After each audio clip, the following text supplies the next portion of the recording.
A lição de hoje trata da incoerência entre a fé e a prática. Trata da lacuna do saber e fazer.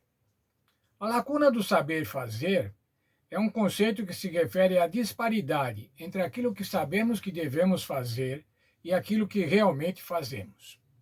Esse conceito pode ser definido como a situação em que alguém possui o conhecimento, as habilidades ou a capacidade de realizar algo, mas falha em colocá-lo em prática.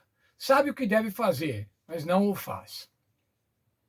Ao considerarmos o tema do pecado na igreja e das escolhas feitas ou não pelos membros que afetam o corpo de Cristo como um todo, o conceito da lacuna do saber fazer pode nos oferecer um bom ponto de partida para entrar na conversa bíblica.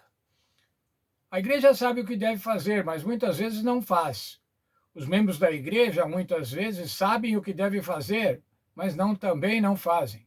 A lacuna do saber fazer. Certamente encontramos na Bíblia Sagrada orientações de como deve ser a igreja cristã. Qual deve ser o comportamento daqueles que, pela fé, foram justificados por Cristo. Como vimos ontem, a igreja está imersa em um mundo de pecado, e essa condição certamente afeta todos os seus membros. Todos somos pecadores e problemáticos, incluindo os irmãos em Cristo. Assim, as orientações bíblicas também ensinam como a igreja não deve ser. Na Bíblia nós encontramos como a igreja deve ser, mas encontramos também como a igreja não deve ser, o que a igreja não deve fazer. Que grave pecado encontrado na igreja de Corinto é apontado pelo apóstolo Paulo. Logo em seguida, a 1 Coríntios, capítulo 5, versos 1 e 2. Geralmente se ouve que há entre vós imoralidade, imoralidade tal como nem mesmo entre os gentios. Isto é, haver quem se atreva a possuir a mulher do seu próprio pai. Veja, esse era o problema, esse era o pecado. Um pecado de incesto, um pecado grave. Como o apóstolo Paulo diz assim, nem os estrangeiros, nem os gentios toleram tal pecado. Mas isso havia na igreja. Esse era um problema na igreja de Corinto. Havia lá um homem que estava dormindo com a mulher do seu pai. Isso é, com a madrasta. Estava praticando sexo. Quando diz assim, possuir a mulher do seu pai, é que ele praticava sexo com ela. Um pecado evidente, reprovado até pelos estrangeiros, que não conheciam o Senhor. A relação de um homem com a sua madrasta. Mas veja, irmãos, o que acontecia lá na igreja de Corinto e que deixou Paulo indignado. E contudo, andais vós ensoberbecidos e não chegasses a lamentar, para que fosse tirado do vosso meio quem tamanho ultraje praticou. Eles toleravam, e mais ainda, orgulhavam-se disso. Por que será que eles se orgulhavam disso, irmãos? Quem sabe porque eles estavam dizendo que era uma igreja tolerante, que era uma igreja que aceitava a todos, que era uma igreja que manifestava amor pelos seus membros. Ou também pode ser por conveniência. Quem sabe esse era um líder importante da igreja, poderia ser um patrono da igreja. Como um membro da igreja pode fazer tal coisa? Como a igreja, o corpo de Cristo, podia tolerar tal situação? Isso que aconteceu na igreja de Corinto, irmãos, muitas vezes também acontece nas igrejas atuais. Pessoas importantes, pessoas influentes, pessoas que financiam programas missionários, pecam e a igreja demora para tratar desse pecado. Demora para denunciar esse pecado e muitas vezes nem denuncia. Muitas vezes acomoda a situação. O apóstolo Paulo estava indignado por isso. Veja, Paulo ficou ainda mais perplexo ao perceber que, em vez de lamentar o ocorrido, os coríntios orgulhavam de tolerar tal pecado. Por isso, o apóstolo Paulo corrige não apenas o homem imoral, mas também a igreja, por sua evidente incoerência entre a fé e a prática, entre o saber e o fazer. Havia lá um pecador, mas havia uma igreja que era conivente com esse pecado. Para ele, a postura complacente da igreja diante do homem incestuoso demandava correção. Orgulhar-se de um escândalo sexual e até vangloriar-se disso era demais para Paulo. O que havia de errado com aquela comunidade? Aquela comunidade que era permissiva com relação a pecados conhecidos.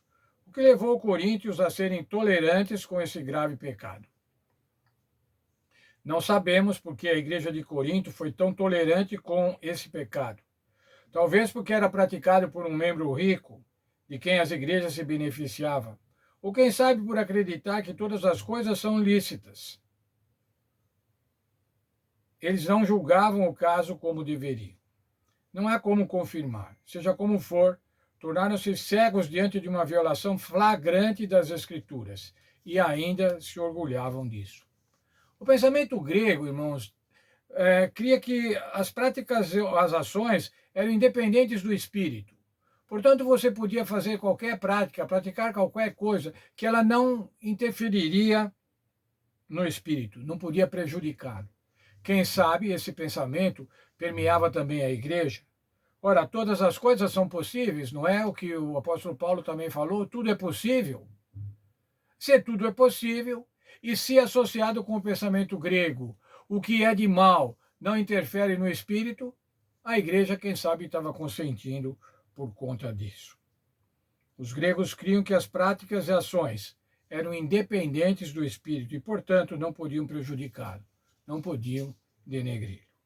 Mas o pecado era evidente, irmãos. O pecado, os judeus consideravam evidente esse pecado. Os gregos também, incesto. Veja lá, Levítico 18, versos 7 e 8. Não descobrirás a nudez da mulher do teu pai.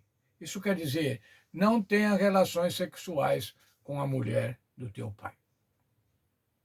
Sabe, irmãos, muitas vezes nossos grupos religiosos, nossas igrejas, nossas paróquias, algumas têm um comportamento mais liberal, vamos dizer assim, mais permissivo, que acolhem pessoas que praticaram pecados, que praticaram delitos com relação à palavra de Deus, com relação à vontade de Deus. E acolhem em nome do amor. Justificam isso e dizem assim: somos uma igreja amorosa, somos uma igreja que acolhe todas as pessoas. É claro, irmãos, que nós devemos acolher as pessoas, mas nós devemos fazer com que as pessoas sintam a responsabilidade pelos seus atos. E não podemos adoçar pecados, irmãos. Pecado não há como ser adoçado. Pecado tem que ser chamado pelo nome, mas muitas vezes isso é complicado. É mais fácil ser condescendente. Mas o apóstolo Paulo, irmãos, ficou indignado com a igreja de Corinto, exatamente porque elas estavam sendo condescendentes com um pecado visível.